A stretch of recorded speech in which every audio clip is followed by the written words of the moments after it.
Hello everyone সকলোকে পুনৰবাৰ অন্য এটি ভিডিঅ'লৈ স্বাগতম জনাইছো। এইটো ভিডিঅ'ত এইচএছৰ ৰিজাল্টক লৈ কিছু কথা আলোচনা কৰিম।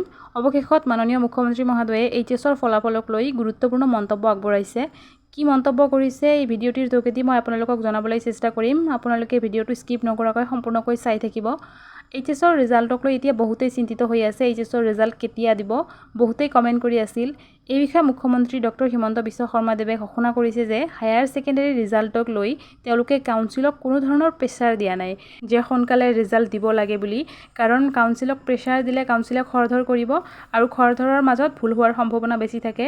খৰধৰ কৰিলে ভুল ৰিজাল্ট এটা বনাই দিব পাৰে ছাত্ৰ-ছাত্ৰীক আৰু তাৰ পিছত ছাত্ৰ-ছাত্ৰীসকলৰ ৰিচেকিঙৰ দৰে এটা প্ৰব্লেম হ'ব পাৰে। গতিকে ছাত্ৰ-ছাত্ৰীৰ ভালৰ কাৰণেই কাউন্সিলক একো নিৰ্দেশ দিয়া হোৱা নাই আৰু কাউন্সিলে নিজৰ মতে লাহে লাহে ৰিজাল্ট তৈয়াৰ কৰি আছে। গতিকে চিন্তা কৰিব নালাগে, এইটো মাত্ৰ ছাত্ৰ-ছাত্ৰীসকলৰ ভালৰ কাৰণে ভাবিয়ে কৰা হৈছে। পৰৱৰ্তী নম্বৰক লৈ যাতে কোনো ধৰণৰ অসন্তুষ্টি প্ৰকাশ নকৰে আৰু সকলো ছাত্ৰ-ছাত্ৰীয়ে যাতে নিজৰ প্ৰাপ্য আৰু শুদ্ধ নম্বৰখিনি লাভ কৰে।